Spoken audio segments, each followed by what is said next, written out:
and well, you got Granbury. I could go on and on. I know. We do go to some pretty cool events. Yeah, we no do. doubt about it. And they're a lot of fun. All right, time now for this hour's car review. Mr. Mars has sat down long enough for him to do a Land Rover Range Rover Evoque. Oh, boy. I think they need to title it something longer. Well, they do, because when you go out there and you look at Land Rover and you look on the internet on their webpage, then it breaks it down into like smaller groups. It's almost like a different company within it. But anyway, These are British people. They do that sort of weird stuff. Yeah, they do. So we're talking about the 2025 Range Rover Evoque Dynamic SE is the full official title. All right. Now, this vehicle, the Range Rover Evoque, comes in 2 trim levels, P250S or P250 Dynamic SE. The P250 relates to the powertrain. Mechanically, these vehicles are the same. We were driving the Dynamic SE, small luxury SUV, 5-passenger. There's no third row in this.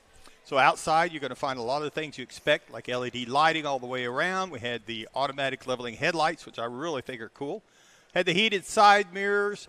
We had a power lift gate. We had a moonroof. We were rolling on some 19-inch gloss black wheels. All right. Now, one thing this had that I thought was kind of unusual for us, it had the cold climate package.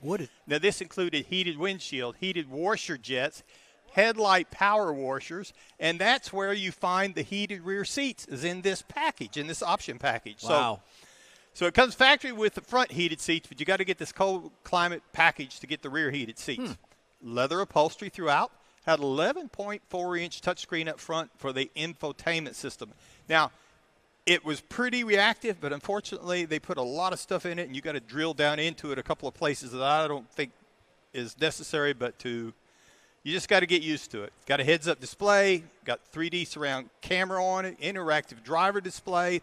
It had a Meridian sound system, a premium sound system with 400 watts and 12 speakers. So it would fill that cabin up with some nice sound. Cool.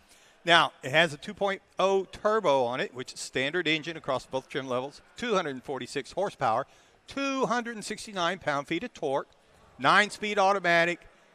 This thing will actually tow 3,968 pounds, which kind of surprised me. The EPA says on premium fuel recommended. The city, you get 20. Highway, you should get about 27. Combined, look for 22. Now, I drove 252 miles in this car, and I got 21 miles to the gallon across the time I had it. Got selectable drive. You can get the off-road, or you can get into the selectable drive mode. Out on the highway, it's really compliant. I was really impressed with how well and how quiet this little vehicle was out on the highway. Of course, around town, it's pretty nimble, easy to drive, get around in the parking lots. It's not a race car. You're not going to get out and race, but it'll keep up with anybody else that's out there if you got plenty of time to get up there and catch up with them. Now, the base model price on this car, to me, was surprising at $49,900. The interior is kind of very British, if you want to call it that, and the outside of it looks very stylish. Pip, and cheerio. Yes. The base trim price that we were driving is $54,900. Now, as tested, got a few little things on it, $61,765. Whoa. So it gets up there with the rest of them. However, if you go across and look at something like an Audi A3, it's going to start at $39,495. The Volvo XC40 is going to start at $40,000. And even the Buick Envision Sport Touring that I recently had starts at $40,000. So you get into that small luxury vehicle, it kind of depends on what you're looking for and what you want.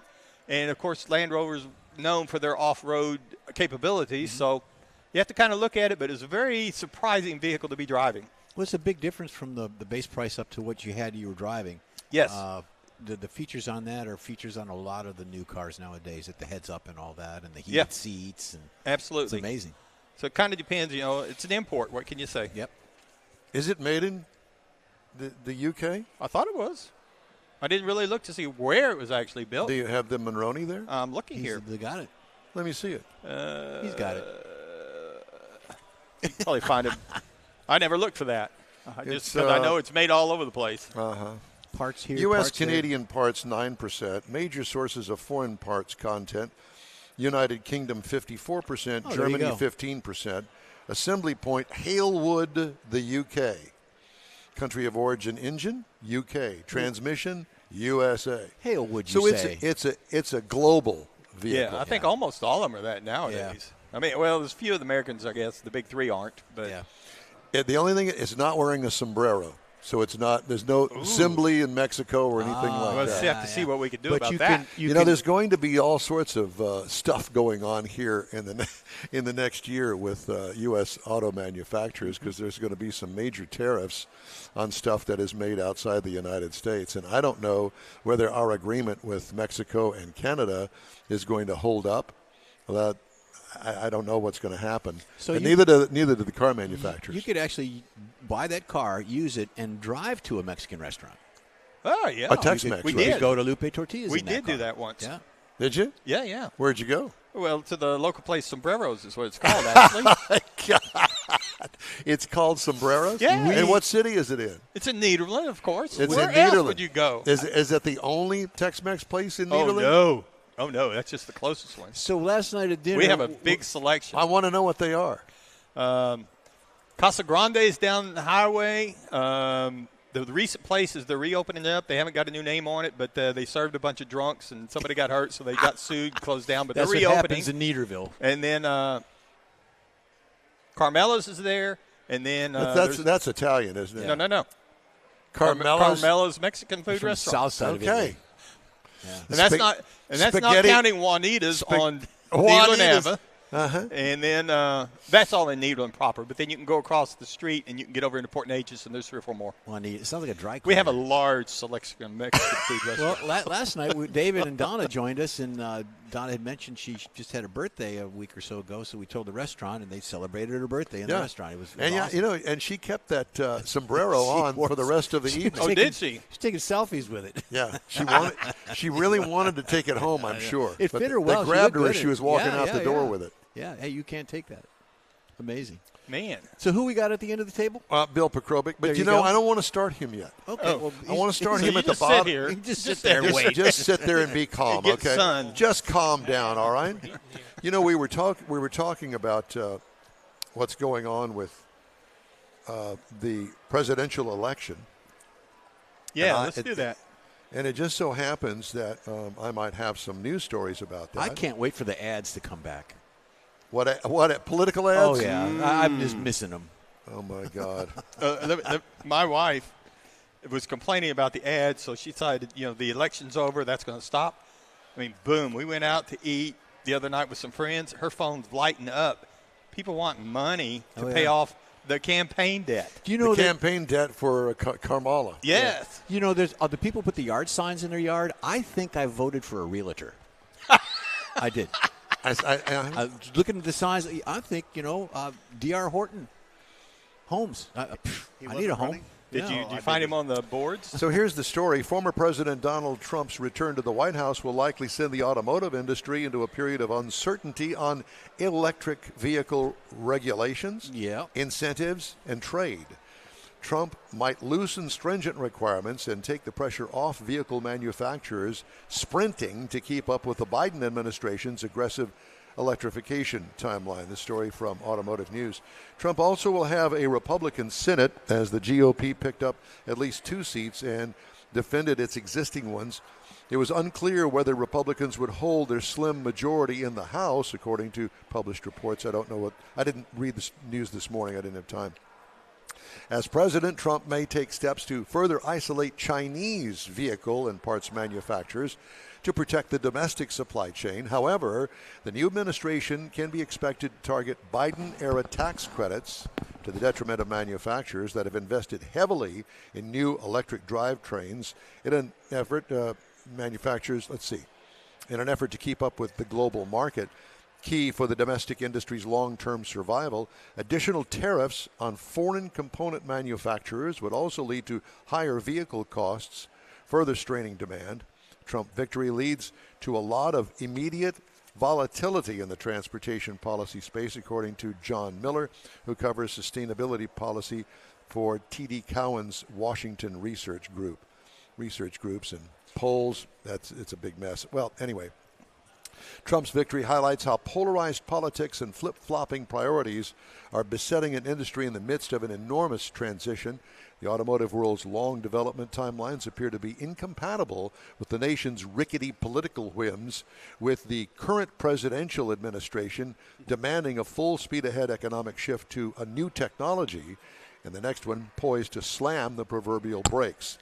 The complexities within just the new Trump administration include open hostility toward the electric transition and a cozy relationship with Tesla CEO Elon Musk. We'll have to wait and see how that plays out. Yeah. You know, I heard part of a story, and if I caught it right, California has a mandate that next year they got to have 35% of the vehicles got to be emission-free. Well, and that's a mandate, and right now they're saying they're going to hold to it.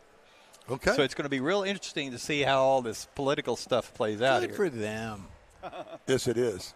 I think that the whole world is kind of on needles and pins, especially in the automotive industry, as to what's going to happen with the new administration on January 22nd.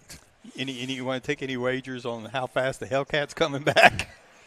You know, Stellantis, I just hope that Stellantis can survive, because their sales down the toilet, they're hurting.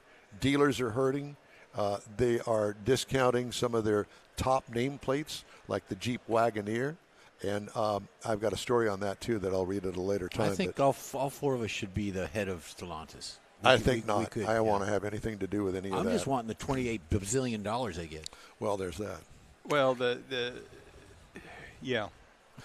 Hey, today's In Wheel Time Car Talk Show is sponsored by the group of original Lupi Tortilla restaurants in Houston, Beaumont, and College Station, Gulf Coast Auto Shield, and Pro-Am Auto Accessories. We'll continue our show from the HEMI Hideout in Brookshire, Texas, right after this quick break.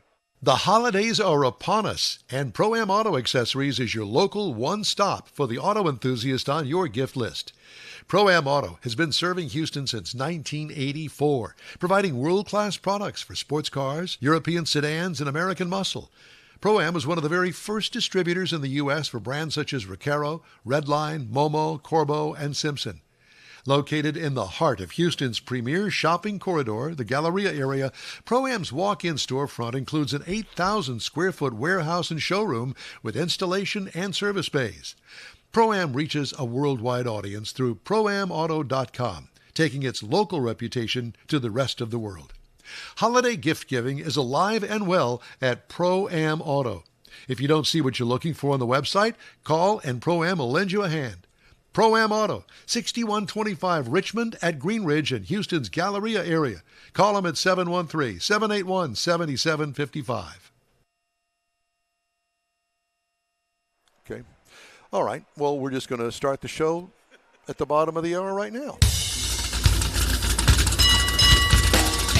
From Hovis' HEMI Hideout in Brookshire, Texas, it's the In Wheel Time Car Talk Show. Just ahead, we got Bill Pokrovic. He's the man behind the signs and other things here at the HEMI Hideout.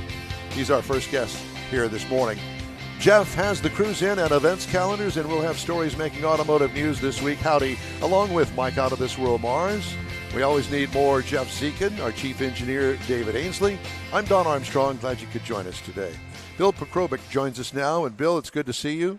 Likewise, Don. Nice to see you guys. Made it. Have you been busy out there in the back? I have been, in the workshop. Yeah. Yes, sir. In Bill's Yeah. workshop. Yes, I have. Yeah. Have you? Yeah.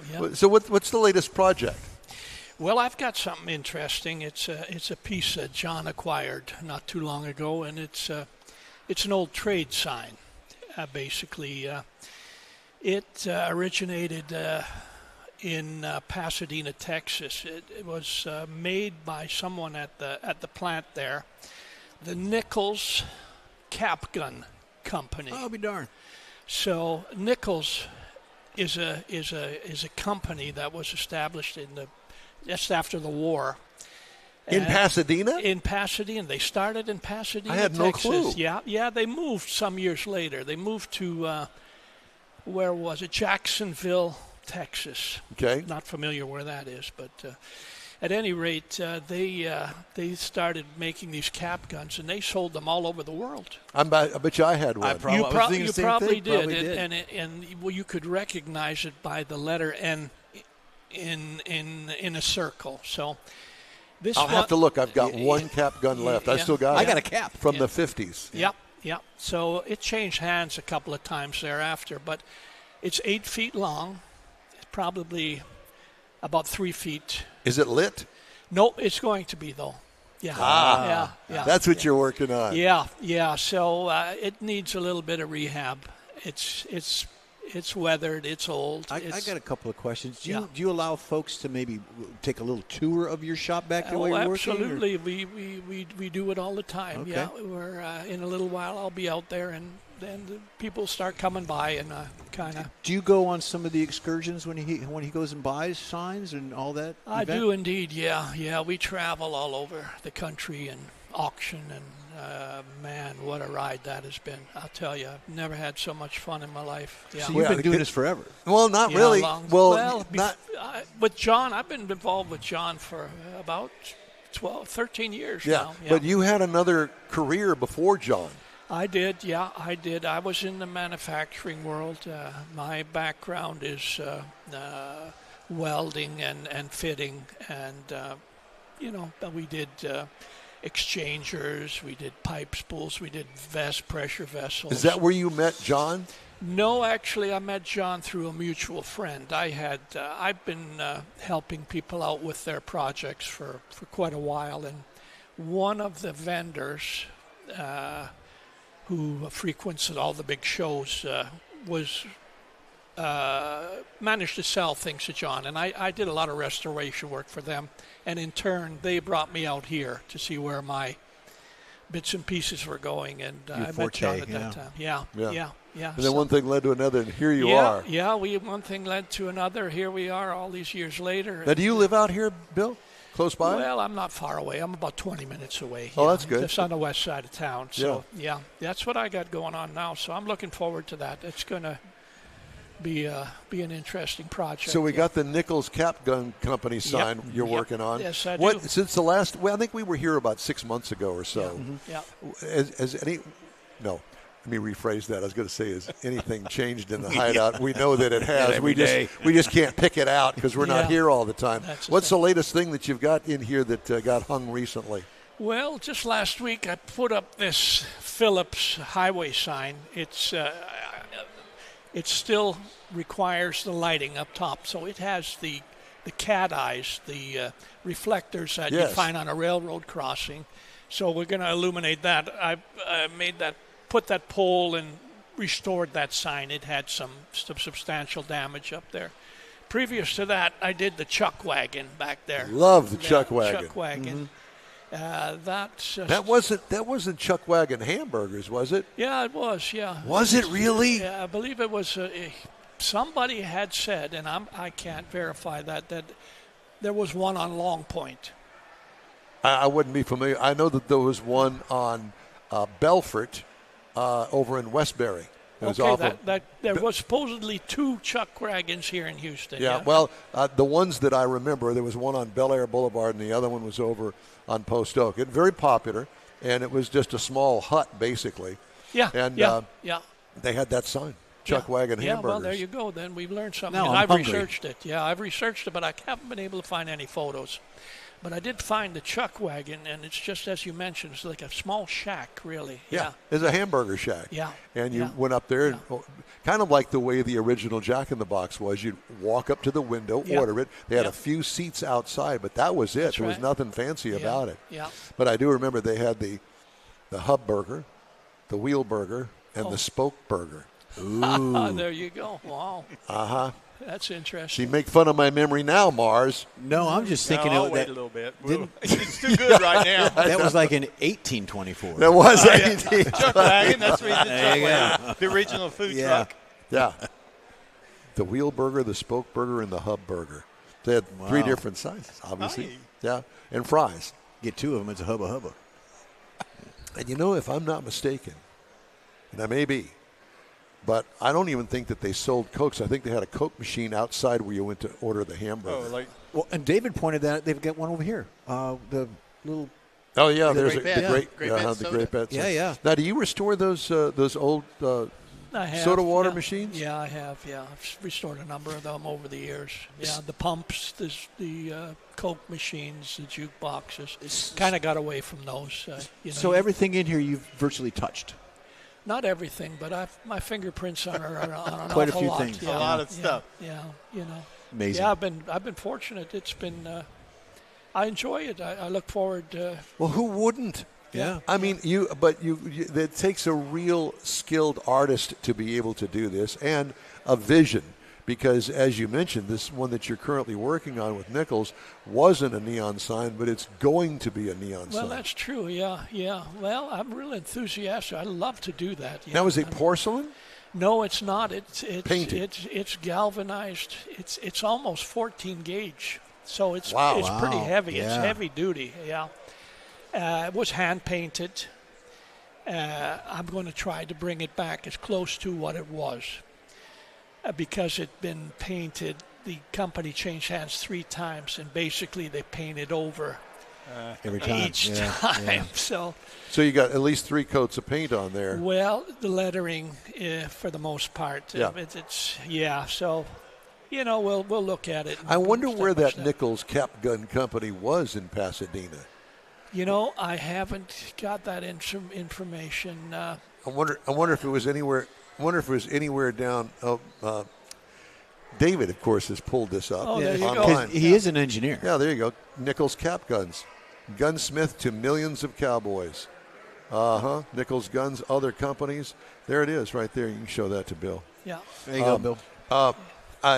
Because Yeah, back I've in the seen day, that, actually. Pasadena was much smaller than it is today. I can imagine. And yeah. all I remember is trying to make my way over there off of Spencer Highway and get over there to Gillies. Gillies on one side and the Nezadel across the street. Now, that was, you weren't here then, but No, I can promise you it was a haven of redneck beer drinkers over there. There's a restaurant called Don and I Key. tried to contribute to it. Don Key Mexican restaurant. It's spelled donkey, but it's pronounced Don Key. Really good food. It's Tex-Mex, but it's really good, and they got great margaritas. Is it in Pasadena? It's off Is of it still Spencer. there? It's off of Spencer. They've remodeled it many times. Been there with Kathy a few times. Yeah. Well, I just find that interesting. While we're kind of reminiscing about this, I heard this, and from a reliable source. Did you know that they made an automobile in Houston, Texas, called the Ranger? I did not know that. I saw one. There was only a few of them made. So that would have been the Lone Ranger. Yeah. And this particular Ranger, it was completely restored, and I didn't know that they actually built the car in Houston, Texas. I think I may have seen that, actually. Yeah, I think it was a dark navy blue. It was a very nice-looking car for the day. And this was back in the 1920s, I believe it was. And a collector had the car at a semi-museum up on 45 before the whole place burnt down. The cars weren't in it. Odd. Cars weren't there, but the place burnt down. Odd. Yeah. They were painting or something. Yeah, they were doing something in there. But at any rate, the history of Houston and some of the manufacturing facilities here in Houston surprises many people because, Indeed. Houston has evolved, obviously, and certainly in my lifetime since I've been here since the early 60s. And I'll tell you, man, it's quite amazing to find all of these businesses that some are still here, but most have come and gone. Exactly. And You're so right. The Nichols Cap Gun Company. Yeah, it was a fantastic and world-renowned manufacturing facility from the chemical processing world. They made the heat exchangers. They had pressure vessels here. They made the pipe spools. They went all over the world. It's all gone. All gone.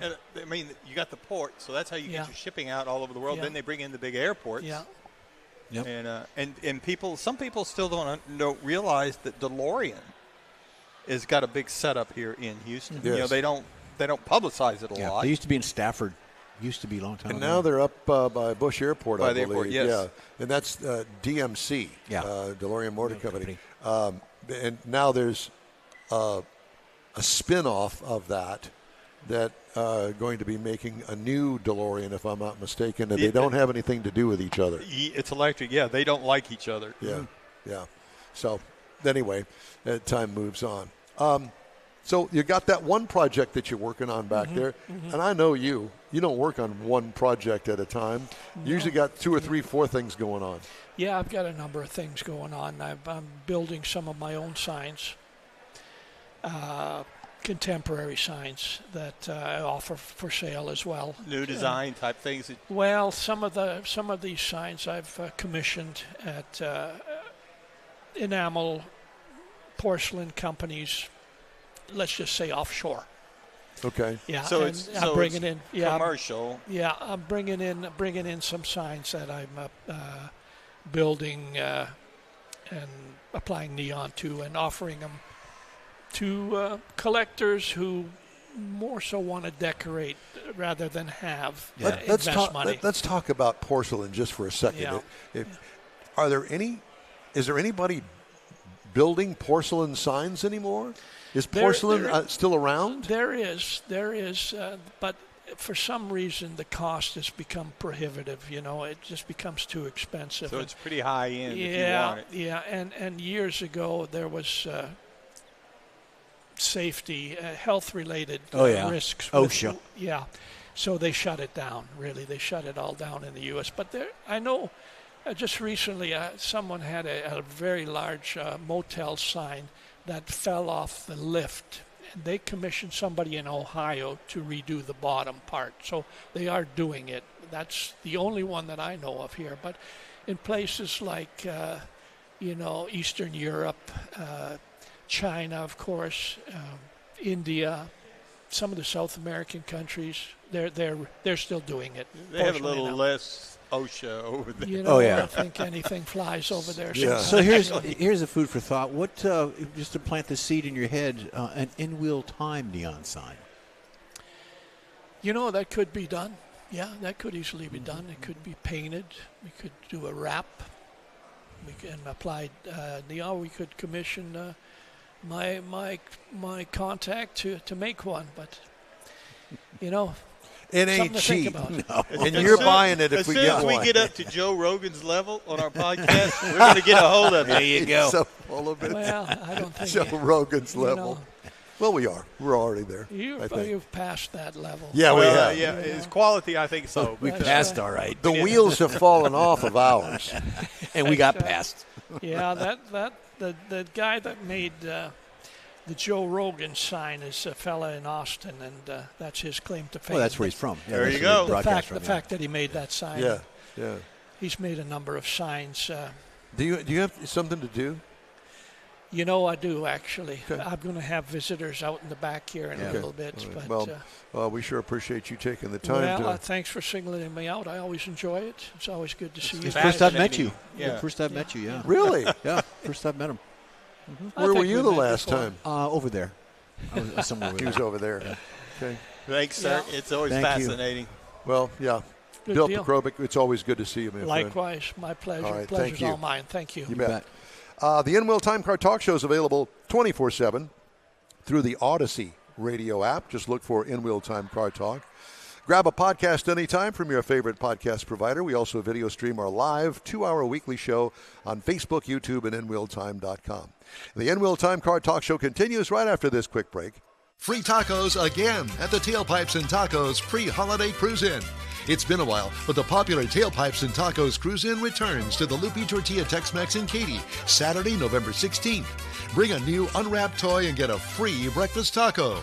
Toys will be donated to Toys for Tots and Houston Children's Charity. Get to the best and one of the last cruise-ins of the year. Tailpipes and Tacos, Saturday, November 16th, 8 to 11 a.m. Cruise in, donate a new unwrapped toy, and grab a free Lupi Tortilla breakfast taco. Tailpipes and Tacos only happens at the Lupi Tortilla Tex-Mex in Katy, 703 West Grand Parkway at Kingsland Boulevard, just south of the Katy Freeway. It's the end of the year car show season, and what better way to celebrate than with a free taco and camaraderie at Tailpipes and Tacos, Saturday, November 16th, 8 to 11 a.m. The In-Wheel Time Car Talk Show will be there too. Bring a toy, get a free Lupi taco, and feel good about heading into the holiday season at the Lupi Tortilla Tex-Mex in Katy. Is your car ready for that all-important holiday road trip? Gulf Coast Auto Shield is having another car social Saturday, December 7th, and you're invited. Bring your car, truck, or SUV and find out what it'll take to get that thing looking new again. Gulf Coast Auto Shield is your one-stop shop for paint detailing, coatings, window tint, clear bras, camera installs, and wheel repair. The Car Social is your opportunity to get a tour of this state-of-the-art facility located at 11275 South Sam Houston Parkway, just south of the Southwest Freeway. Join the Car Social Saturday, December 7th, 9 to noon. Talk to other owners and see how good your car can look on the road trip to Aunt Mary's. She'll want that good-looking ride in her driveway, I promise. Put it on your calendar. The Gulf Coast Auto Shield Holiday Car Social and Road Trip Get Ready. Saturday, December 7th, 9 to noon at 11275 South Sam Houston Parkway, just south of the Southwest Freeway. The In Wheel Time Car Talk Show will be there too. We'll see you then. Hey, the In Wheel Time Fall Tour continues with Tailpipes and Tacos next weekend, November 16th. And the Gulf Coast Auto Shield Hit the Holiday Road Car Social December 7th. We hope you'll stop by the In Wheel Time remote broadcast booth and say hello. I did not know that Lupe Tortilla had a truck. Yeah. So they got one out there. It's on Facebook. So are you going to go get us? Who's somebody going to get them? I think Jeff just Jeff's going to go get them. Okay, well, that's good to know. Good guy, Jeff. I know. What would we do without him? We spend his money. We wouldn't have we abuse tacos, him. That's for sure. Apparently not. Yeah. All right. Time now for the cruise in and events calendars. Yeah. Jeffrey's got those. Yep, gotcha. I'm going to that shot, just to touch base with folks out there, the shot that we've got that's rotating, that's like 1/5 of this place, so it's gorgeous. You need to be out here. Serious Wheels, the 22nd annual Fall Charity Open Car Show with a touch of Christmas on the square. This is actually going on next weekend in the Sugarland Town Square. Registration begins at 9 o'clock. It's a $40 fee if you want to enter your vehicle.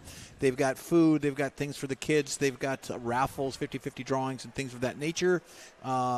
There's a lot of car clubs and things that are going to be part of that, Toys for Tots type thing. Then we've got next week, Hubba, Tailpipes and Tacos. I'm telling you, that's going to be Lupe Tortilla hosts the tacos. Lupe Tortilla will host. That's in Katy. In Katy, Tailpipes and Tacos. The actual address is 703 West Grand Parkway in Katy, Texas. Goes from 8 a.m. to 11. We will be there with bells on, so come on out. Well, I don't know about bells. Well, I'm going to dress in bells. I could put a ring on my toe. I'm going to have bell bottoms. And then, of course, we've you got... You probably got a ring in your nose, and you just take it out to do this broadcast, don't you? Because I know that you're over there in Neederville, and I know that you got some weirdos over there, and you probably go out on Friday night and do that thing that you do. The thing that you do. There's a movie about that. What's the most popular bar in Neederville? We don't Mike's have house. You don't have bars. Yep. If you want to go to have a drink, you have to go to a restaurant. Yeah. What? It's a dry county or dry city. No. Yeah. They're okay. They're inside the city limits. It's okay. So what's the closest place outside the city limits? Mike's house. Mike's house. That's it. We promised a little thing that we're going to do here with John Hovis. Mm-hmm. And he's sitting right there. Sitting right there. Oh, there he is. Hey, John. We got it queued up. Cue up John. John, do you think? Could you come up here and maybe we could do a little something here with the folks that are in here? And I've decided that the way that we're going to do this is that we're going to get him on that headset right there, and we're going to kind of do a little tease here. So if you just put that on and come back, stand here by me, that'd be good. Look at that. Let's hear you. Yeah, how'd I look? God, you look great. Come back over here. Okay. Come back over here. All right. Man, those lights are bright. Ladies and gentlemen, if we could have your attention, please. We're going to have a little interview. The host of this open house today and the owner of the HEMI Hideout, John Hovis, is here with me. And in about 10 minutes, when we start the top of the hour show for all those people that are listening online and on Odyssey.com and all that, we're on so many stuff, I can't keep up with it all. Yeah. So John's going to join us at the top of the hour. We're going to have a little Q&A so you guys can take a seat, stand around, whatever you'd like to do, and learn a little bit about the HEMI Hideout. And, I said on the air, you weren't listening. You were out there gabbing, as you normally do. Right. But, John kind of sells himself short on describing the HEMI Hideout. And so we kind of touched on this last time we were here in the spring. And it seems to work out pretty well because I ask the stupid questions that I think that I want to know about the HEMI Hideout. Right. And the signage, the cars, the thought behind the HEMI Hideout and all the people that you got working here. And we can do that again, can't we? I can. Be glad to do that. I'd like to welcome everybody here to HEMI Hideout today. We enjoy sharing what we've done here. This has been a labor of love. How many new people here today? Raise your hands. How many new people? Wow. Quite a few. Good. Yay. We're glad to have you. Thanks for coming out. This was a labor of love, as you can see. Say 12, almost 13 years ago, when we started this project, we didn't have one single piece of any of this memorabilia. So this has been quite a treasure hunt and a fun thing to put together. And as the people you referred to as would-be employees or really just friends that have the HEMI Hideout name tags on, they're just friends that love people, and they were a big part of what this all has become. HEMI Hideout, when we finished this 12 years ago, we had 280 signs, all Dodge, Plymouth, oil and gas. I've been a Dodge guy from day one. It doesn't matter whether you're Plymouth, Pontiac, Ford, whatever your flavor. It's in your soul that they plant you in the ground. So for me, Dodge, I had a yellow Super Bee like the one in the back there, and I've always loved the Dodge and Plymouth cars. So a Dodge and Plymouth themed a venue, if you will. Oil and gas, and it kind of goes off on tangents, but 12 years ago, we didn't have a single piece of this, so we're relatively new at collecting, and we've been all over the country, kind of like American pickers, finding all this stuff. We have a great restoration shop behind the building here that you can go to. We can take you in the golf carts if you want to see some of the things being restored. Pretty interesting projects back there. We'll take you on a golf cart and bring you back after you get done. Let's see. And if anybody's got any questions, I'd love to answer some questions. I sound like a broken record saying the same thing over and over every day of my life for the last 12 years. We're not going to let you do that this time. You're not going to let it. Thank you very much. We're not going to let him do that. Matter of fact, we're going to continue our interview. We're going to do the interview at the top of the hour. And the reason that we do that is because we do podcasts, the N-Wheel Time Car Talk Show. And by the way, while I'm here, introduce Mike Mars, Jeff Zekin, our chief engineer, David Ainsley. I'm Don Armstrong. And so we kind of bust our show. It's a 2-hour show every week that we do live, and then we bust that up and make it 30-minute podcasts, if you're into podcasts, and a lot of people are these days. And matter of fact, it's more popular than the live broadcast. And so we're going to do it at the top of the hour. That way we can cut this up and make a 30-minute interview with John Hovis talking about the HEMI Hideout. So very good. If that's good with you? It's good with me. Okay, so at the top of the hour, you'll hear the music play, and then we're going to do a whole 30 minutes with John, and I'm going to ask him lots of questions, and then you can chime in too and ask questions as well, because there's so much to learn here. This is only a partial sampling of the HEMI Hideout cars, because to make room for all of you people and the tables and the chairs and all that sort of thing, you've got a separate holding area out there to hold the cars. So this is just a sampling, and it's quite a wonderful venue, I think, and I think that you'll all agree. And when you find out how the thing was built, the ideas that John had from the very beginning, I think that you'll be impressed. So we're going to do that at the top of the hour. Very good. One more thing I want to say. I want to thank you all for your $10 donations.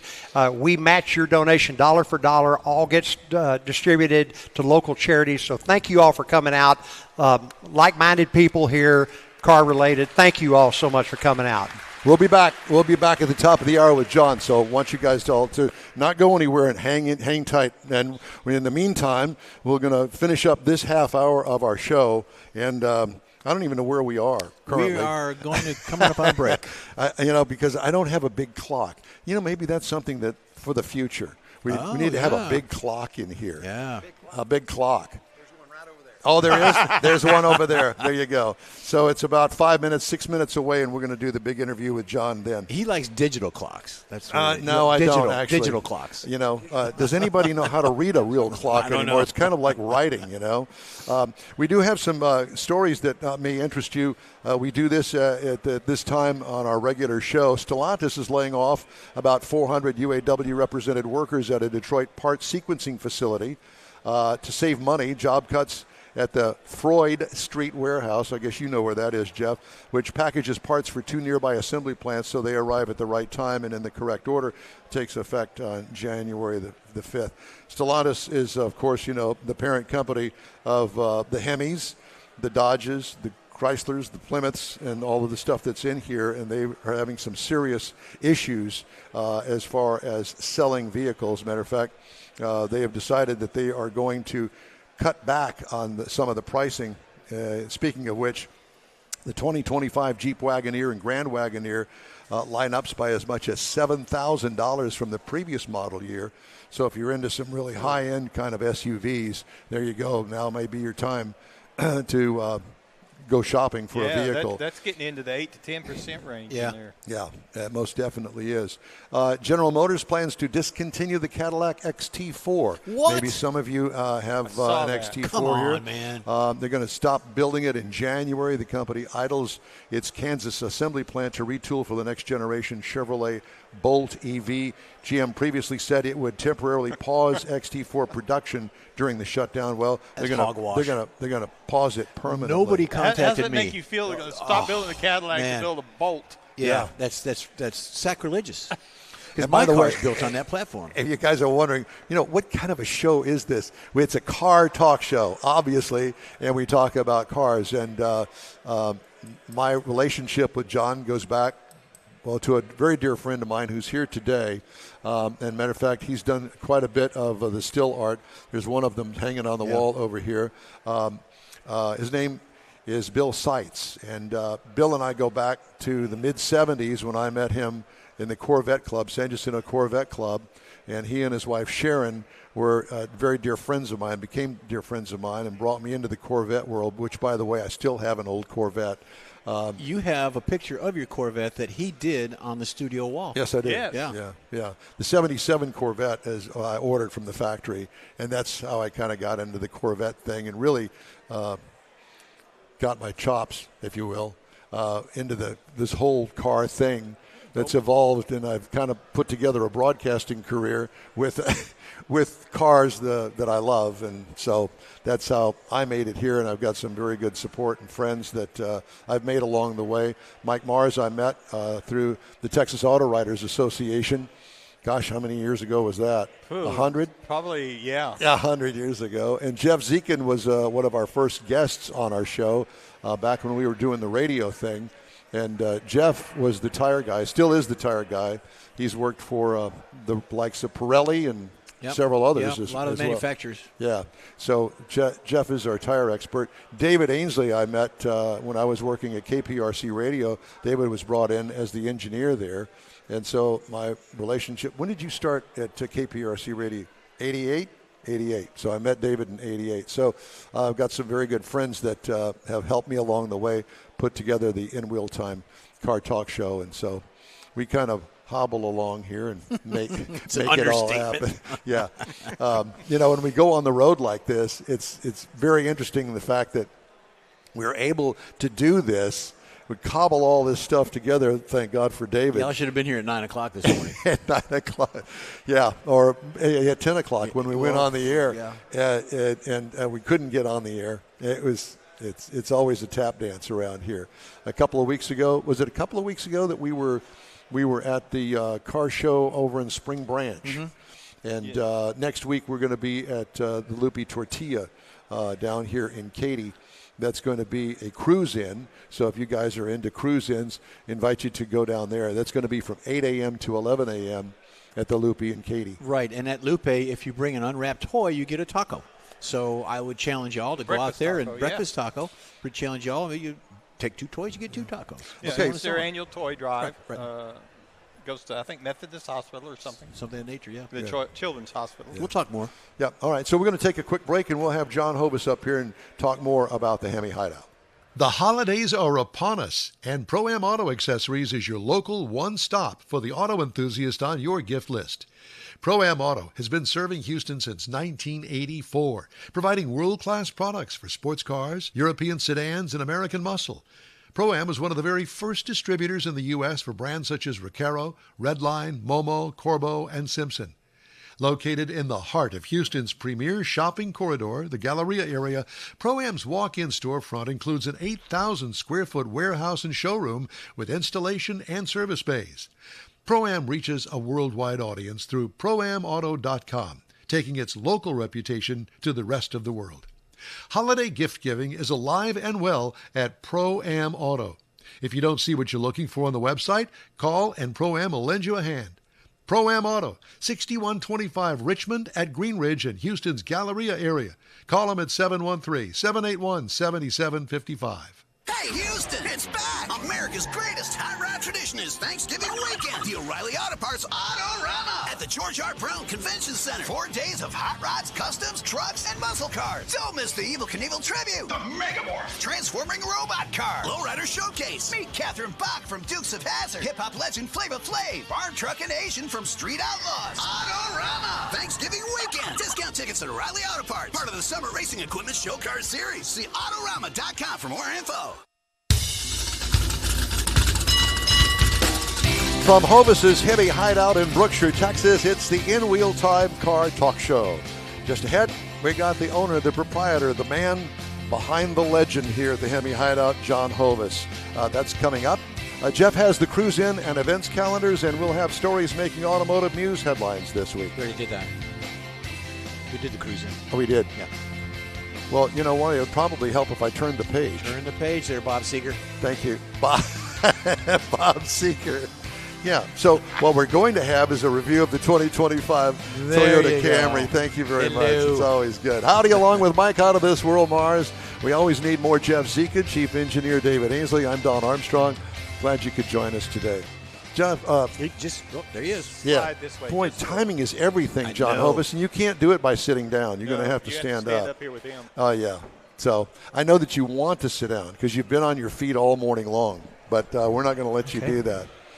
So I guess why don't you hold the microphone? We've got our own speakers here, and we can just kind of do our own thing. So I wanted to start this interview with John about the HEMI Hideout and the HEMI Hideout's actual beginnings. What made you decide to build something like this? I'm like everybody else in the crowd, busy raising kids, fighting a corporate battle, and at 55 getting tired, and I want to do something fun before the show's over. So this is what we did. We built this building and started finding all this stuff, and this has been the most wonderful journey, finding all the signs and what have you. So, John, let's talk just a little bit about the actual structure itself. Okay.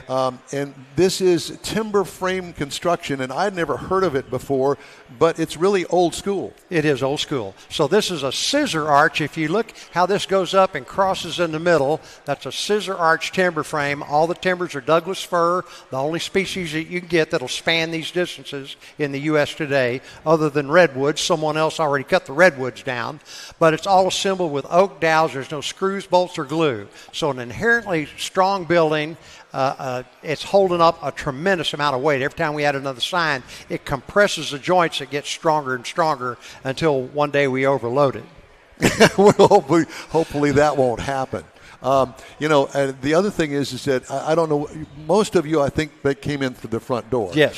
I would encourage you to go and look at the wonderful patio out back. Mm-hmm. It's got a very unique bar out there in the bar stools. That's true. We also have a restoration shop behind the building we can take you to, show you some of the projects being restored, take you on a golf cart, and pick you up if you'd like to see some of those things. But a lot of uniqueness around the building. The water feature in the front is pretty. And it's part of the scheme here. We built the building, started doing the signs, and then the outdoor landscaping became kind of like the icing on the cake, so to speak. Yeah, well, it is truly amazing to see all of this. And you wonder how you get the cars in here. Huge doors down there at the end. Sure, you could drive an 18-wheeler, loaded 18-wheeler in through those doors, but we drive most of the cars out this way. We've had some people ask us, well, where are the keys to the cars? They're in the ashtray, but good luck getting out of the door. Yeah, you ain't going to get out of the building. I could promise you that. Probably won't happen. So let's talk a little bit about the cars themselves. I mean, you've got some classics in here. You've got some race cars in here, and I know that you've got your favorite over there, the green Cuda. Sure. Yeah. So let's talk a little bit about that. You want to start there in the back and talk about some of those cars? Well, these were popular when I was a young man. I was 18 in 1970, so I was right there at the peak of the muscle car era, and I love the Dodge Super Bee. So that's why it's all Dodge and Plymouth.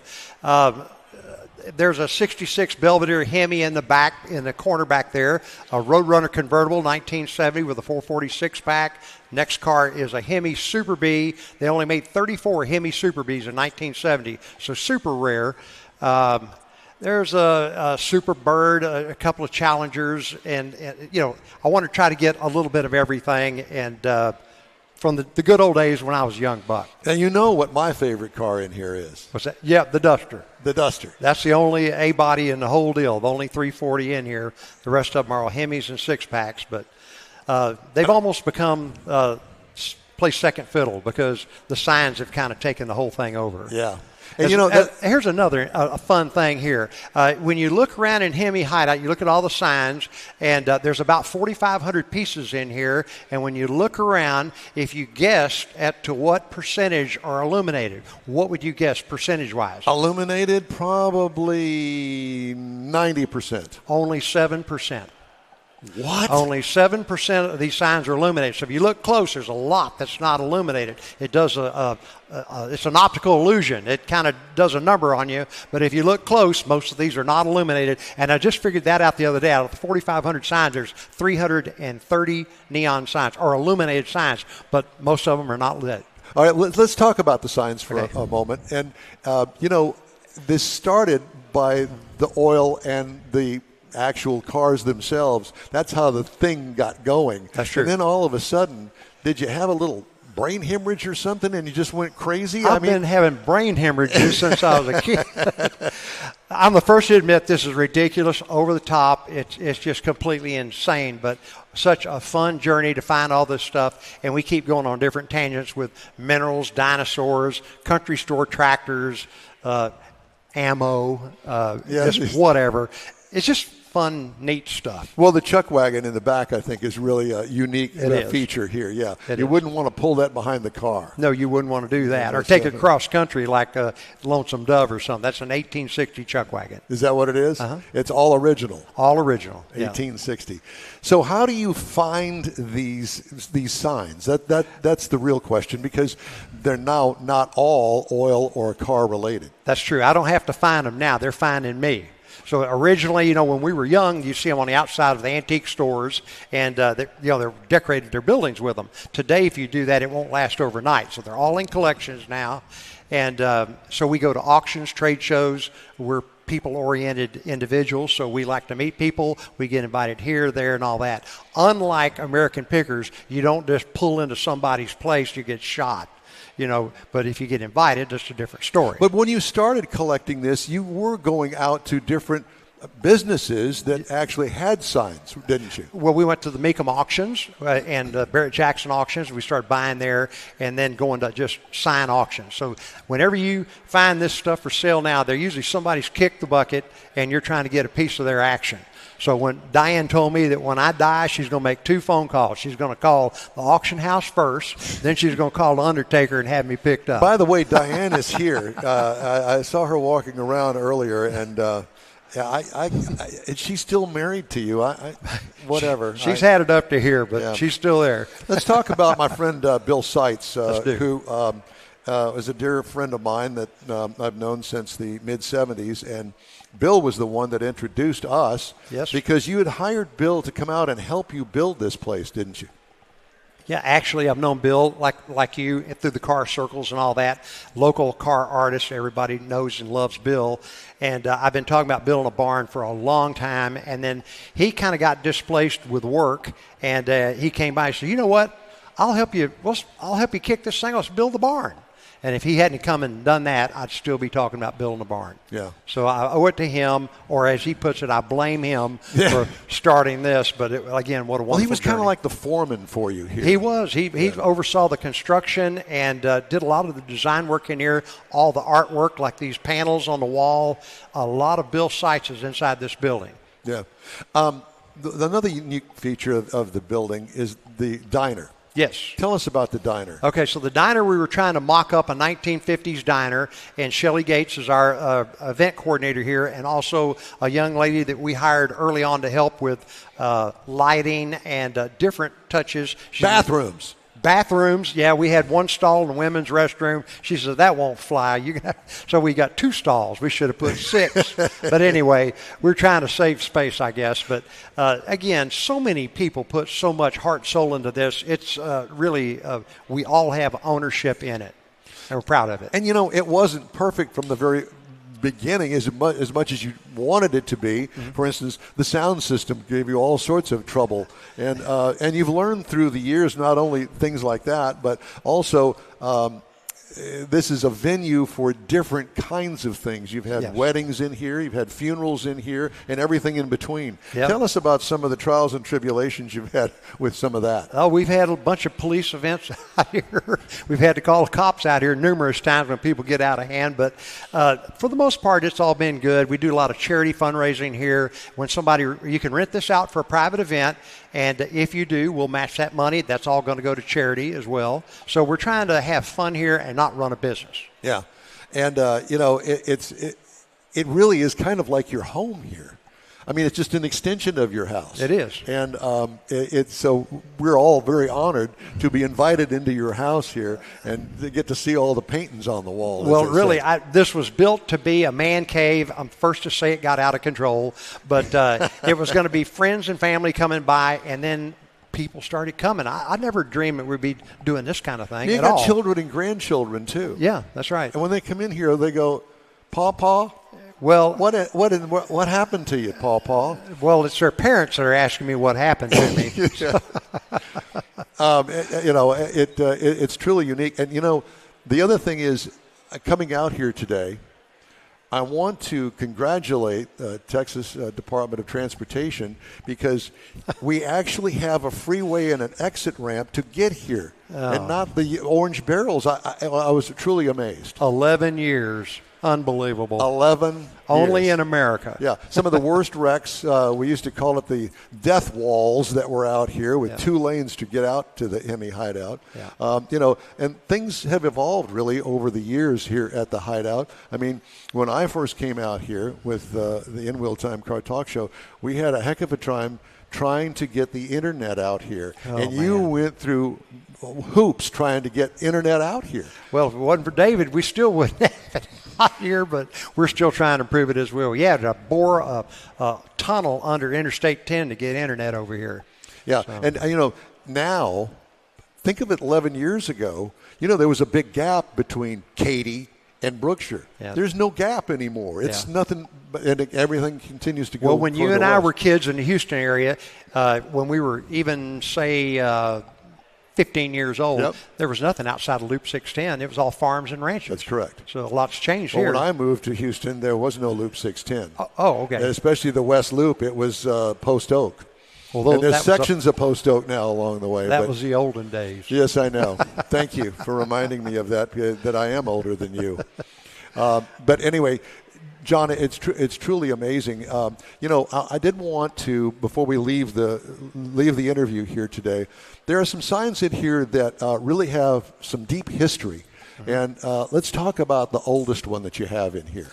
Oh, let's see. Is it the Texaco over here? Well, it's hard to explain from here, but let's pick something we can all see, this group can see from here. Let's see. For instance, this Cowboy right here, that came off of Rustler Chevrolet. That's one of the few Chevrolet things we allow in here. But anyway, just kidding. Rustler Chevrolet in Cape Girardeau, Missouri. So that was on top of their dealership, double-sided sign. We added the gunshot blast, but it's a cool piece. And people ask, well, how did you move that around? You take all the glass off, and it's in 4-foot sections. See the bandana seam and across his nose? So you take it apart in 4-foot sections, bolt it back together, slap all the neon on.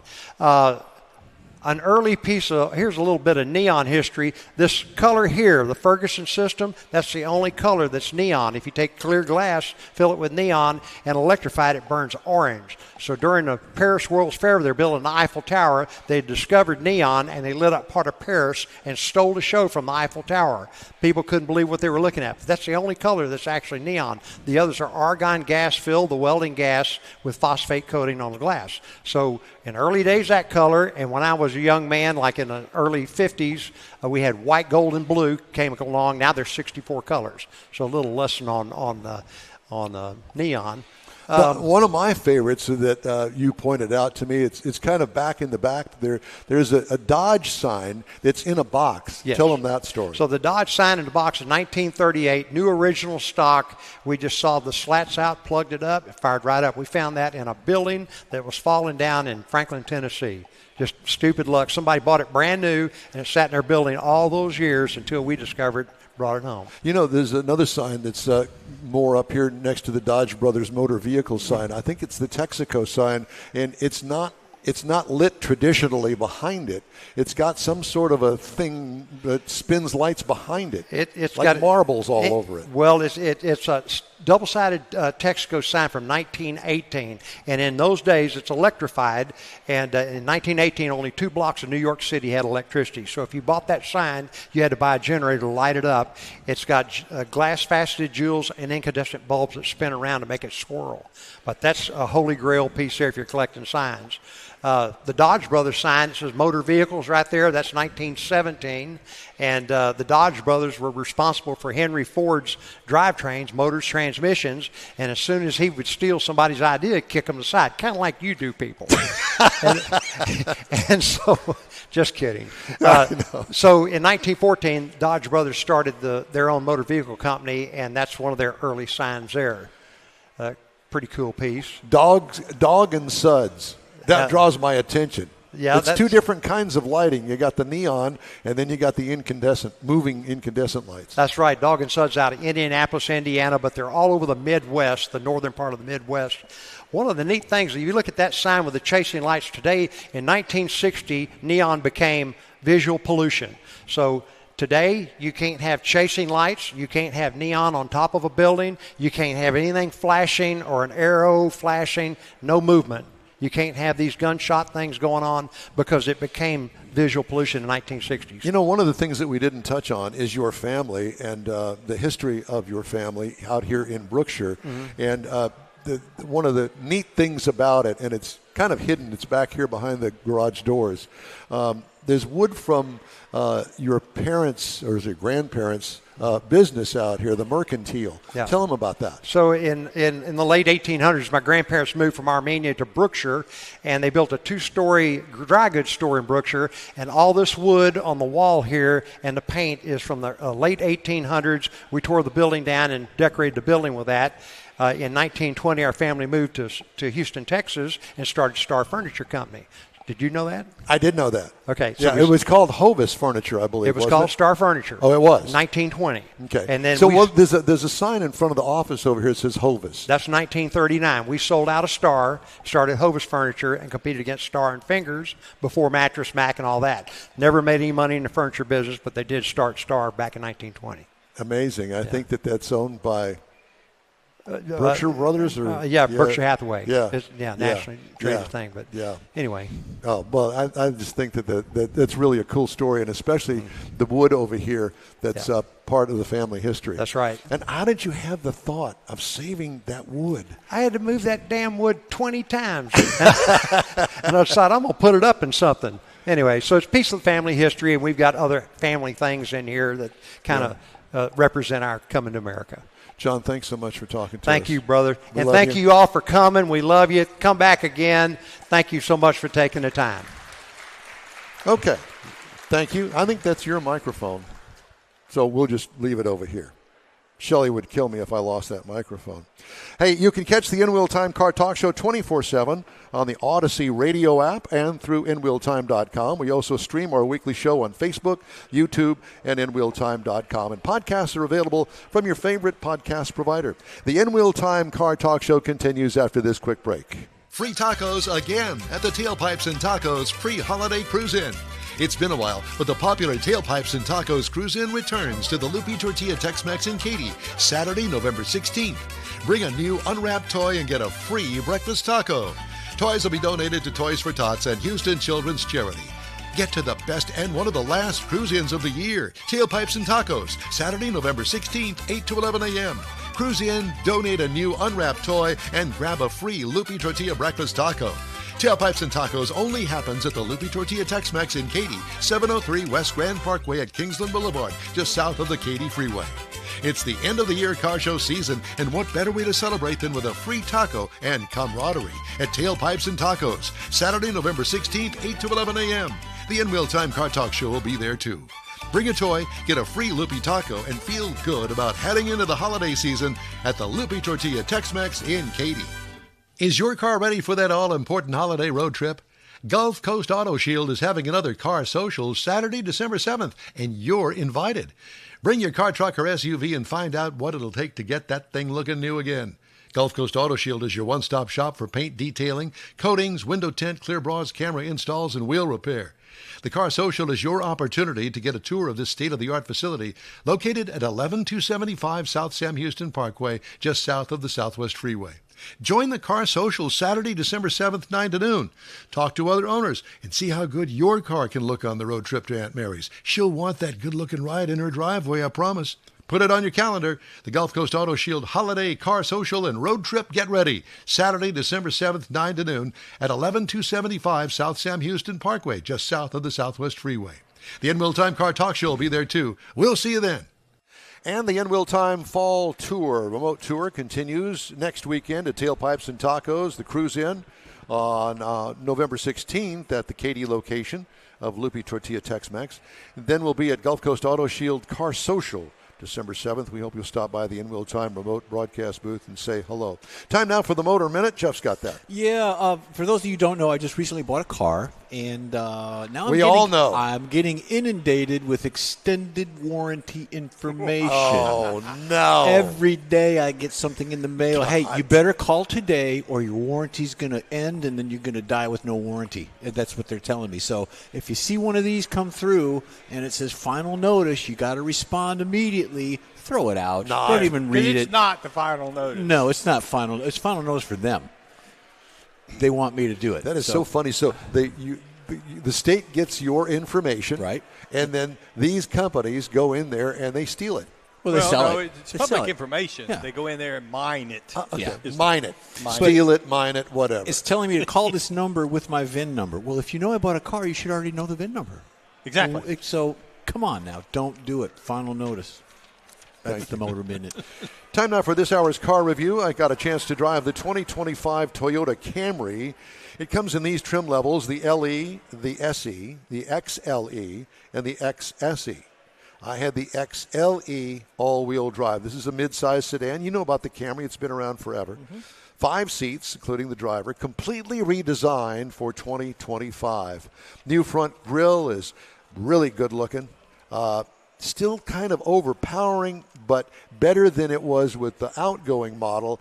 They've done some redesign work within the grille space itself and made it kind of look different. So you've got the outsides and then you got the inside. So it looks kind of like a two-part grille. Anyway, it's better looking. Side styling creates a subtle but nice appearance. Rear trunk lid has a bit of a bustle look to it. All right. But who doesn't like a little booty at times? Hey. Exhaust is 2 outlets, but they're all on one side. Yeah, so it's got dual exhaust. So it's a European look. It's a European look, yeah. Oh, yeah. What I liked about it, the overall look gets an A+ in my book. What could use improvement? Nothing. Interior highlights, integrated infotainment system. The screen itself is built into the dash. Yay. Imagine that. Yay.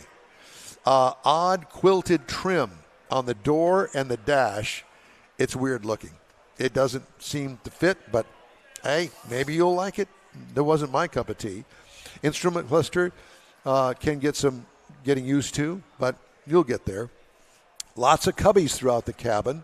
Trunk room is average size. Traffic jam assist can take control of the vehicle under 25 miles an hour. Now, I did not try it because I didn't go under 25. I didn't sample it, but I understand it works really well. So if you're in a parking lot on the Southwest Freeway, you hit the button, and it basically will ease up behind the car behind you, stop, put the brakes on, so you don't have to sit there and jack with it and run the thing about looking at your cell phone and running into the back of another car, and you see it every day. Does it help you explain your words to the other drivers? No, It doesn't help that. What I like, the 12.3-inch touchscreen infotainment. It's very nice. What could use improvement? Seating is a little firm, but, my bony rear end, it needs a little bit more padding. I guess you could buy that in the aftermarket. Drivetrain, all 25 Camrys are now hybrids. It comes with a 2.5-liter four-cylinder hybrid engine, 232 horsepower, believe it or not, combined with the electricity. The CVT transmission.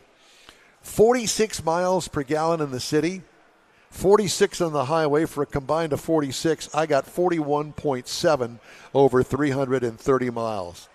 What I liked, plenty of usable power in this. It does not feel like a clunker, like a straight four-cylinder engine.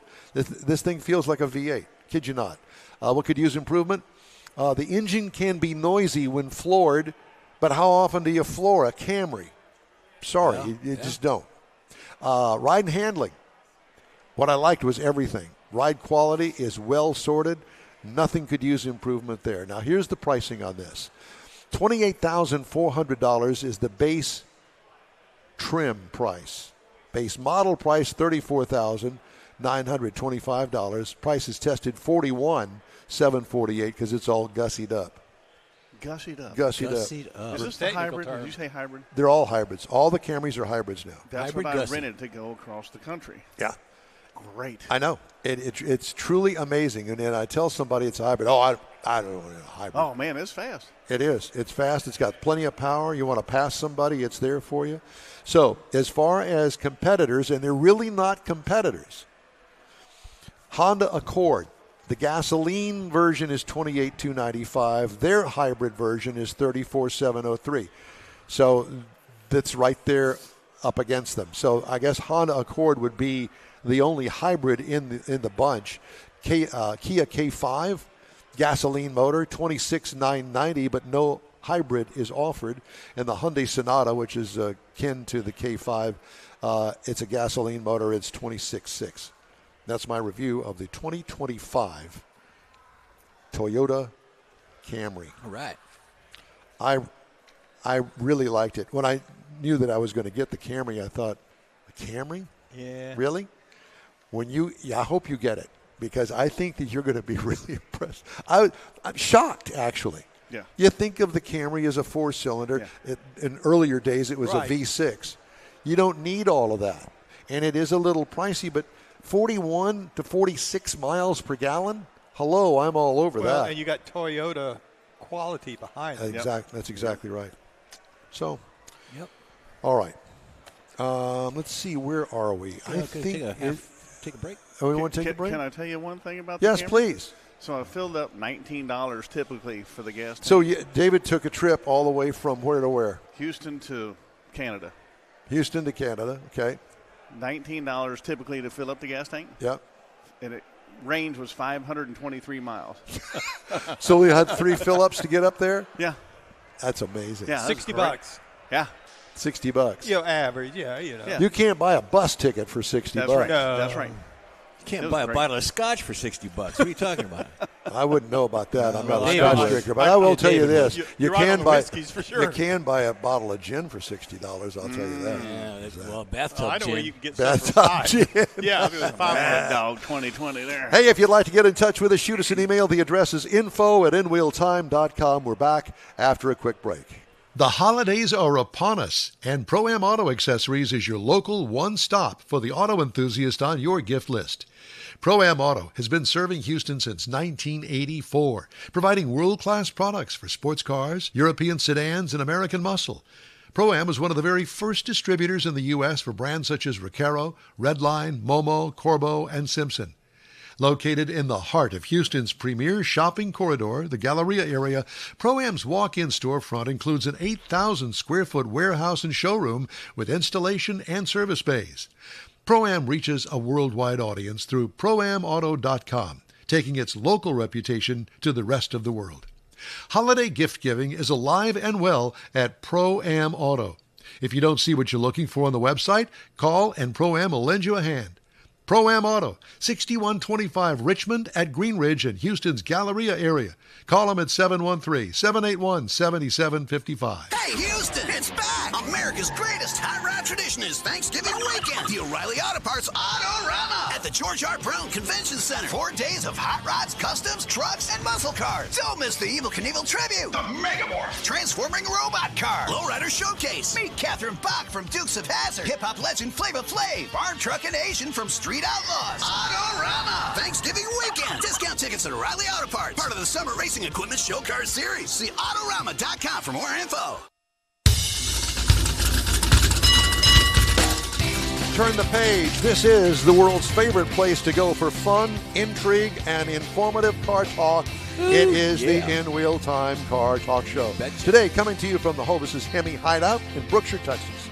It's a big open house, and we're going to grab somebody else here to talk to in just a few minutes. Later, Jeff has the racing calendar. Mars has This Week in Auto History. And I'll get you caught up on the stories making automotive news headlines. Howdy, along with Mike Out of This World Mars. We always need more Jeff Zekin. Chief Engineer David Ainsley. I'm Don Armstrong. Glad you could join us today. You know, is Seitz here? He was. I talked to him just a few minutes ago. Bill Seitz, if you're here, we want to talk to you. Bill. There he is, right there. I see you. Paging Bill Seitz. Yeah. You're going to have to cut that conversation short. This is important come on, stuff buddy. Here. Let's go. Let's go. Here he comes. Yeah. Here he comes. There you go. So now, you know. He's moving at Don Armstrong speed, though. I know. The things that you guys say bad about me, it ain't nothing compared to this guy here. We don't say nothing bad. we just tell the truth. We think it a lot. That's the problem. I'm thinking something right now. Yes, I'm sure that you are. Sit into the light, sir. Yeah. Come Step on into in, the Bill. Can't get away. Yes, sir. If you're a regular listener of this show and our remote broadcasts out here at the HEMI Hideout, it wouldn't be right if we didn't have Bill Seitz here. Yeah. Bill is the one that introduced me to John. Bill, I just blame Bill for everything, actually. He does. Yeah, most people do. Yeah, you know, We're always blaming Mike. How many thousands of dollars have I spent on Corvettes and Corvette parts because of you? I'm not even going to answer that. Because was it a '69 Corvette that you had back in that time period? I had one and Sharon had one. Yeah, you had the yellow one and Sharon had the red one. She had the one that won all the awards, and mine was just hanging around. And at the time, everybody made fun of Bill's banana yellow Corvette with the brown interior. Banana. I thought it was perfect. You know what? In today's day and age, it's great. It matched great. I mean, why not? The only other color would have been black. As things go out of style, they come back in style. That's it. Yeah, well, that's right. I should have kept it. Don's been in style twice. Did it have a tilt? Did you? Yeah, that's right. Not going there. Did it have a tilt front end on it? Yes, it did. It had a complete Eckler body, back end, front end, everything. Is Eckler still in business? He passed away, but I think Automotive still out One, there. Top Automotive or something. They changed the name, whatever the case may be.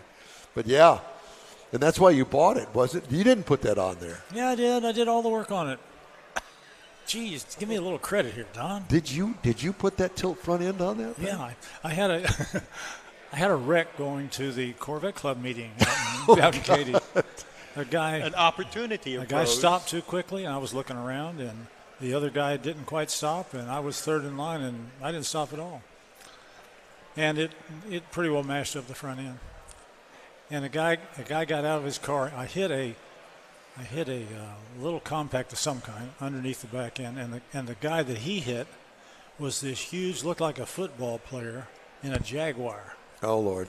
And he comes back, and we talk for a minute, and he looks, he says, "Man, there's no damage on my car at all." And I looked at it, and I said, "You're right." And the back end was kind of wavy where it met the doors. You sent him on his way. Yeah, I was able to actually drive the car to the Corvette Club meeting. Seriously? Were they? I didn't know you then, did I? I don't think so. No. That might have been. So we got to the Corvette Club meeting. Everybody came out and looked at the car, and they bought me adult beverages the entire evening. Yeah. And you imbibed. And you drowned your sorrows. Was Sharon with you? No. She was not. That was before Sharon.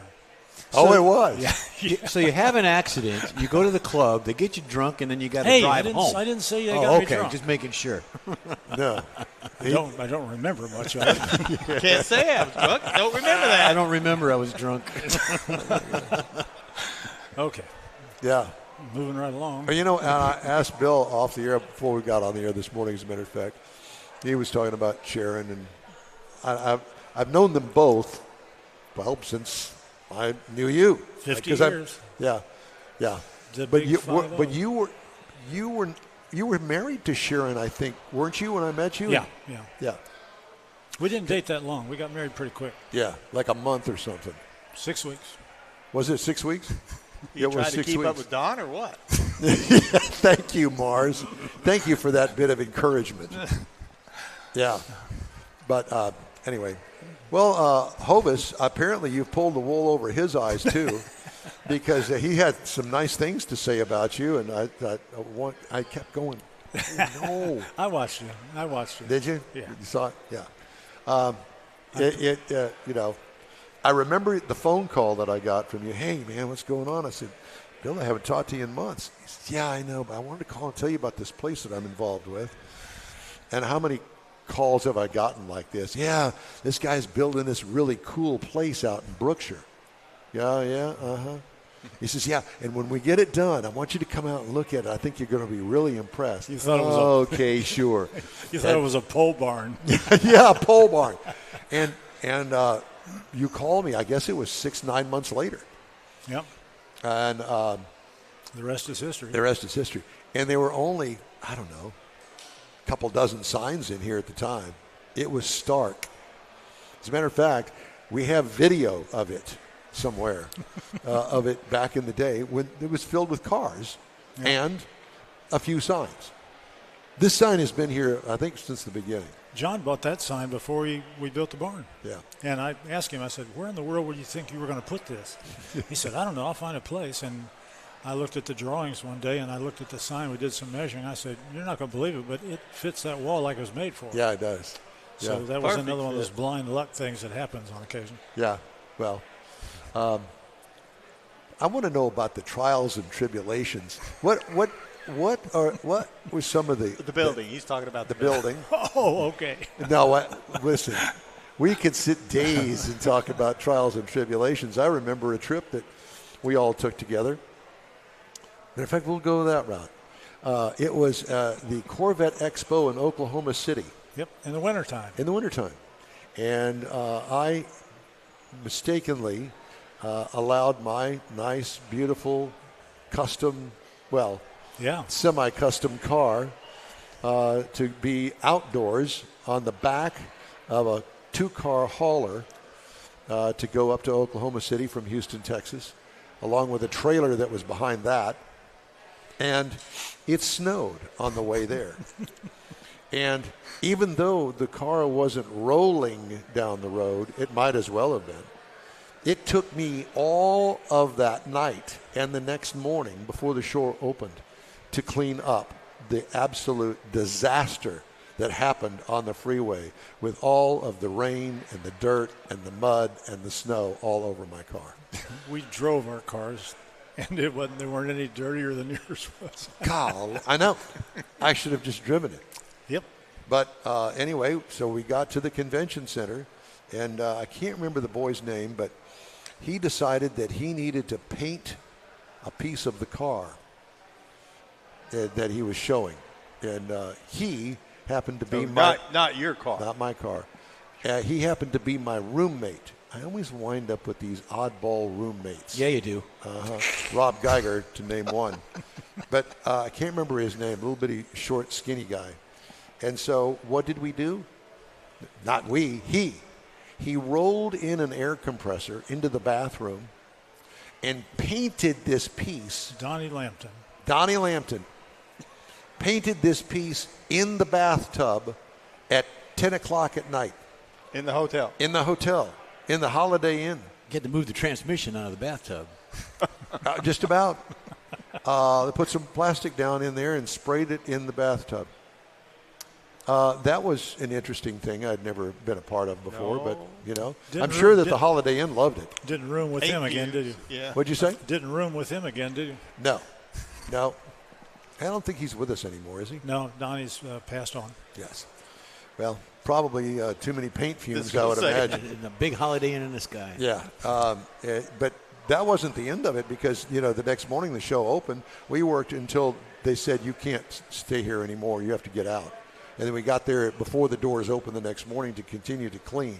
Drove the car all the way up there and didn't realize that the awards basically were already predetermined with the car clubs around Oklahoma City. So there was not a chance of me winning anything other than honorable mention or something. Yeah, the deck was stacked. But that was then, and today is today. Yeah. Live and learn. Got your points, got your ribbon. That happens sometimes with car show awards. Yes. I've got a little story to tell you about that, too, if you'd like to hear I'd love to hear it. Corvette Expo here in Houston. Yes. When it was a big show. Don Cooper. Don and Diane Cooper ran that show. Yes. And I was a vendor there as well as showing the cars. And they said, hey, I want you to help me out. And I was thinking, okay. Judge the Corvette girl contest. They had a beauty contest. No. So they had 10 or 15 gals up there and got tabulated all the winners and losers, and they had the top 3 and turned that in, and Don was getting ready to announce. I said, Don, you got them backwards. I said, that's first place, not third place. He said, it doesn't make any difference. Just give out the awards. So that sort of happens sometimes. So some gal that should have had first place forever got third. Ruined her life. Second place did all right, though. Yeah. True story. But yes. That was at the Albert Thomas Convention Center. Started at Albert Thomas and then moved to the George R. Brown. No. Did it move to? Yeah. Really? I remember the Corvette Expo one time at George R. Brown. We didn't come to many of them, but some. Well, the interesting thing about the Albert Thomas Convention Center is it was held in the upstairs part of the convention center. Yep. And there was only one elevator. A slow hydraulic elevator that went from the ground floor up, and it only held one car at a time. Yep. So there were probably at least 100 cars. Took a while. To get up there and then to get down. It was quite the thing. And Craig Bierman, as a matter of fact, had his pearl white Corvette 69 model on the rotisserie on the roundabout thing. So you go up the escalator, you get off the elevator, and their escalator, and there was Craig's car. Yeah. Ever the showman, still doing it. Yeah. Still doing well. Yeah. So those are some of the stories that we like to tell. Indeed. Ask him what he had for breakfast yesterday. He can't tell you. Yes, I can. An egg and a banana. But not in that order. Not even going there. No. Let me think. I remember one particular Autorama, as a matter of fact, that was held at Astro Hall. Yeah. And we were part of our own club, I think, at that time. We had the Corvettes of Houston Car Club. Yes. And we had a Corvette Corral, if you will, which is I hate that. But anyway, it was a Corvette Corral. And it was raining again. And going into Thanksgiving, just like it is today. And you and Sharon had wrapped her red 69 Corvette with some sort of plastic and then trailered it over there, and the plastic flapped on the paint and it buffed up the paint. Do you remember that? No. No, he doesn't admit it, but it did. That's pretty decisive no there. Yeah. Honestly, I don't recall that at all. Yeah, I do. I remember because you got there and buffing you on took the the car. plastic wrap off of it, trying to keep the rain off of it, and you go, oh my gosh. And of course, Sharon was freaked out. Oh, yeah. And that was her baby. Because it was She her loved car, it. yeah. And listen, this was a woman that always had Q-tips and toothbrushes to make sure that everything around every emblem in every little nook and cranny was clean of any kind of wax or whatever That's it the way was. you do it. Did it all herself. Yeah. I didn't work on that one at all. No, she wouldn't let you. She was the first place winner. I was also ran. You were in third place because they reversed the even get order. third. Yeah, it was. It was. That's right. He was in the beauty contest There you too. go. That's right. You lost out. That was that whole story started when we got married, and I said I'd like another Corvette to go with this one, so I'll just tell her it's going to be for her. She won't like it. Yeah. And How I did think that I work told- out for you? Yeah, great.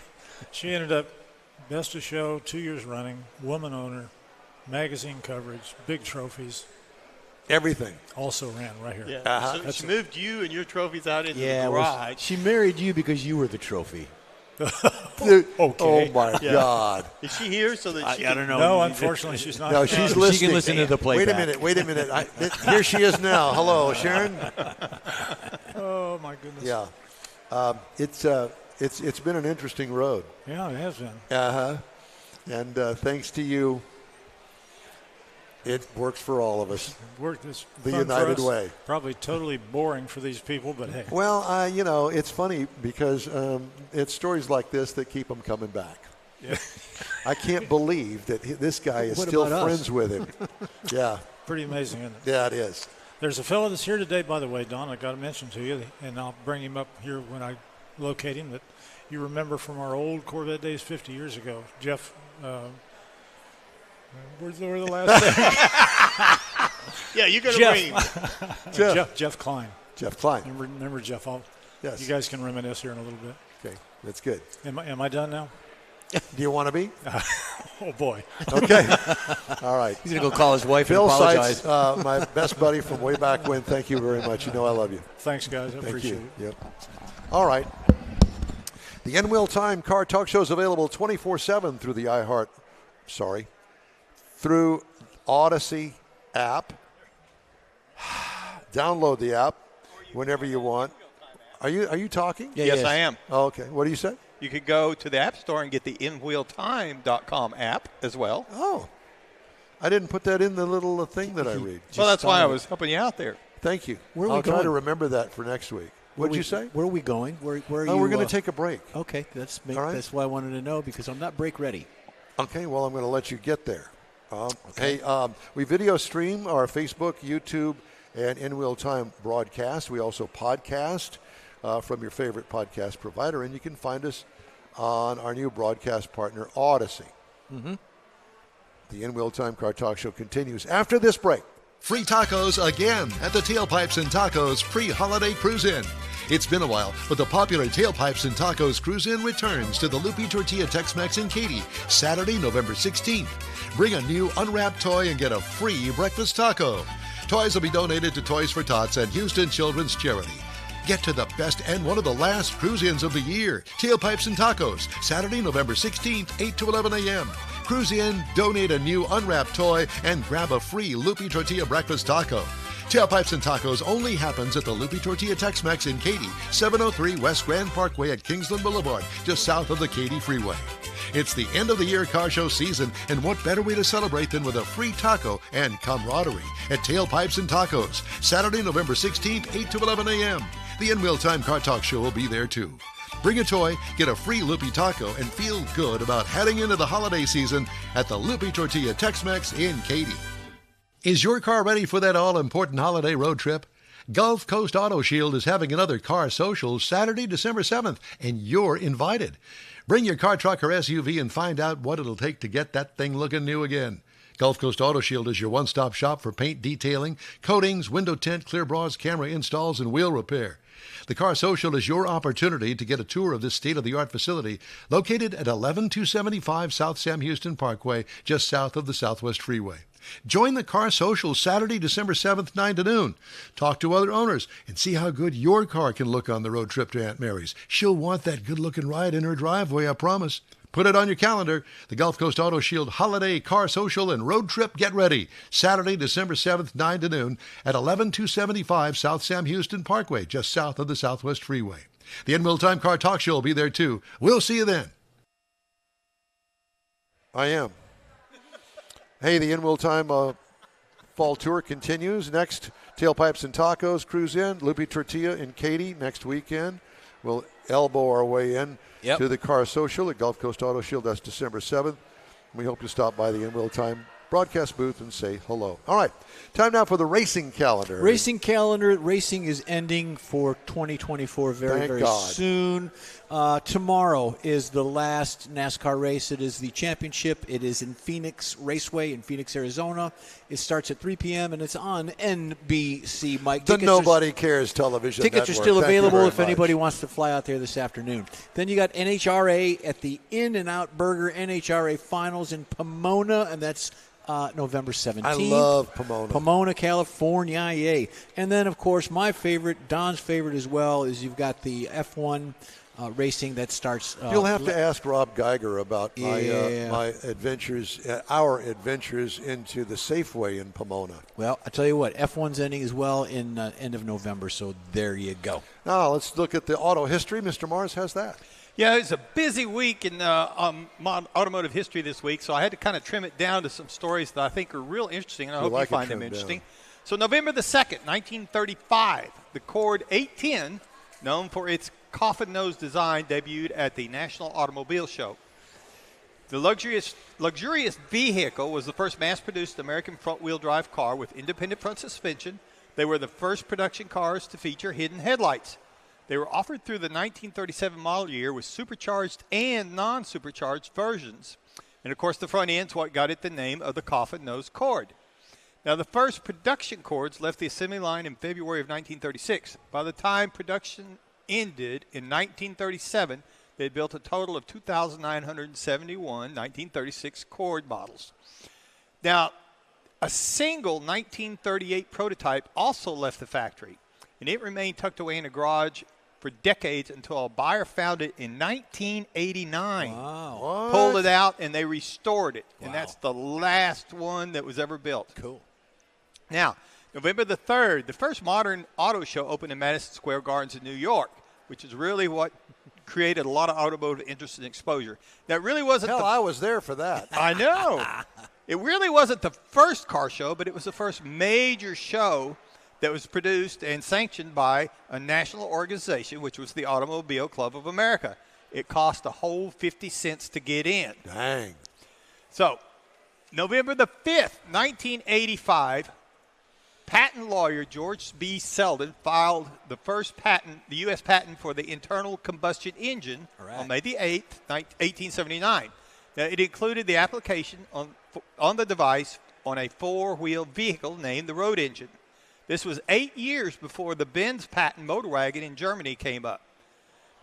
So he made a lot of amendments to his application, which delayed the process for 16 years, and he finally received the patent on November the 5th, 1895. Now, he didn't start building cars. Instead, he took and sold the patent rights to people like Ford.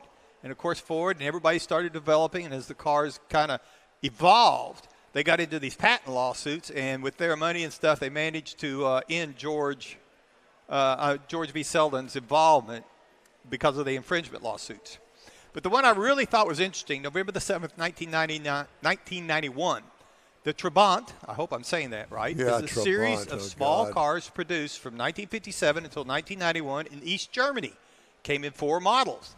It featured detachable Duraplast body panels, which is a hard plastic made from recycled cotton waste they got from the Soviet Union, and they put it with some rosins that they had in the East German dye industry. Well, that's the Eastern Bloc stuff. And then they put it on the galvanized steel unibody chassis, front-wheel drive, a Traverse 2-stroke engine, and it had independent suspension.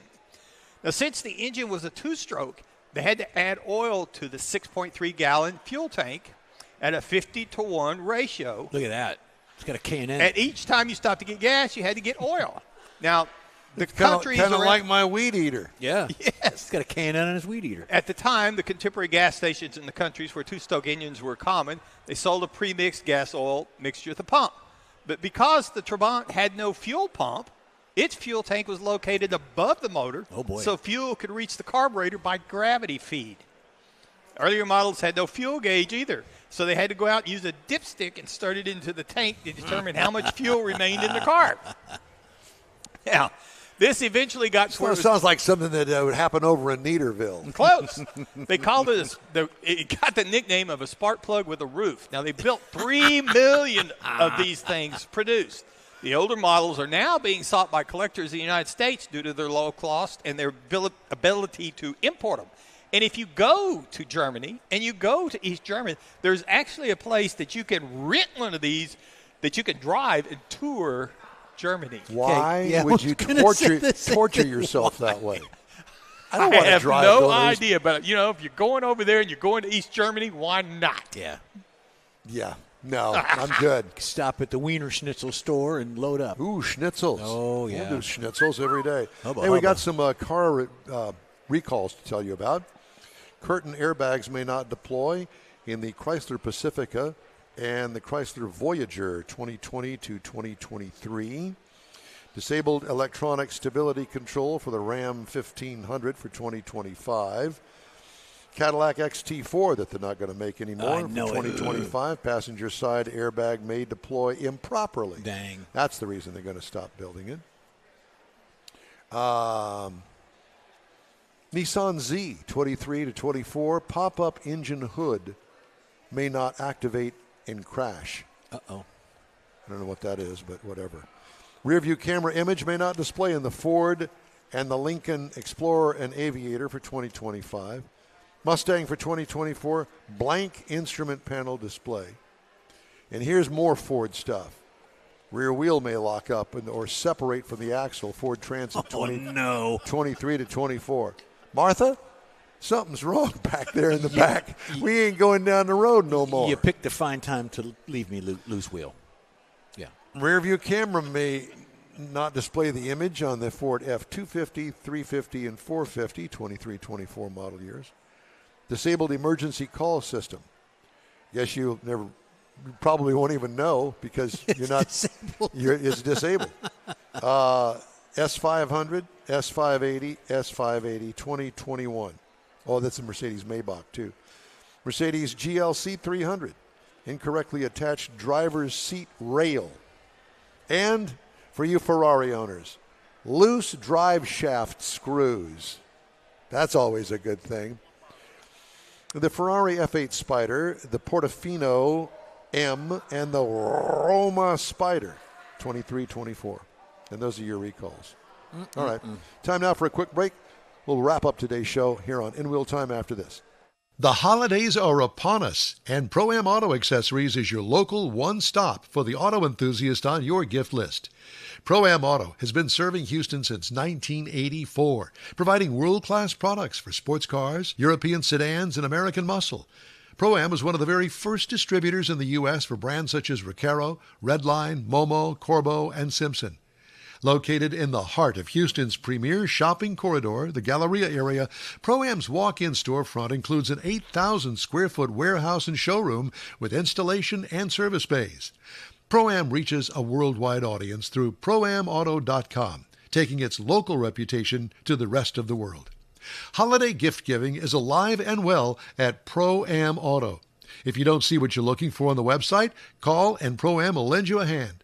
Pro-Am Auto, 6125 Richmond at Green Ridge in Houston's Galleria area. Call them at 713-781-7755. Hey, Houston, it's back! America's greatest hot rod tradition is Thanksgiving weekend. The O'Reilly Auto Parts Autorama at the George R. Brown Convention Center. 4 days of hot rods, customs, trucks, and muscle cars. Don't miss the Evel Knievel tribute, the Megamorph Transforming Robot Car, Lowrider Showcase. Meet Catherine Bach from Dukes of Hazzard, hip-hop legend Flava Flav, Farm Truck and Asian from Street Outlaws. Autorama Thanksgiving weekend. Discount tickets at O'Reilly Auto Parts. Part of the Summer Racing Equipment Show Car Series. See Autorama.com for more info. Well, that's all for this week's In Wheel Time Car Talk Show. Be sure and check out our website, InWheelTime.com. Follow us on Facebook. Give us a like. Tell your car friends about us and share our stuff if you will. And we'll keep you connected to all things automotive all week long.